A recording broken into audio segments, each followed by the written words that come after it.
السلام عليكم، كيف الحال؟ شو اخباركم؟ شو مسوين؟ شو علومكم؟ طيبين ان شاء الله بخير. عاد جبتكم اليوم، جبت غرر موش وصراحة ما اعرفه، وامانة بنات اللي تعرفه او قد جربته تكتب لي.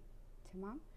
انا اول مرة بستخدمه وراح انزل لكم اياه، لانه اشتريت غرر موش ذيك اليوم من محل مرة سيء مرة. انا هذا الرموش الفترة هذه طايحة فيها تجنن، مرة كيوت، شوف صغيرة وحلوة كأنها. دايما انزل لكم اياها من شي ان. شوف هذه قد خلصت. طلبت الغرام من نون. تمام. فبفتحه معاكم ولا تنسون اذا في اي تجربة حطوا لي اياها خليني استفيد. اللي يقول شكلك غريب اليوم ضحكتوني في الكومنت.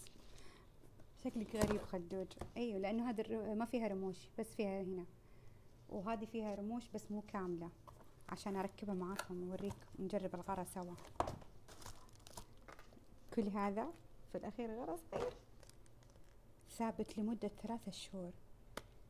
بنات معقولة؟ بجرب والله واقول لكم بعد كم يوم.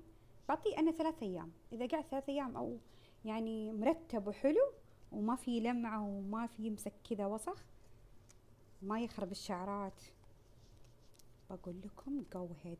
ب20 ريال، متخيلين؟ ب20 ريال مفك. وطلبته امس اليوم وصل.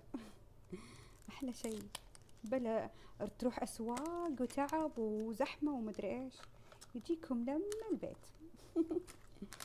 والله احلى شيء الاونلاين، اقسم بالله شيء عجيب.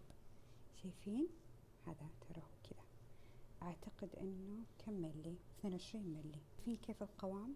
شوفوا كذا.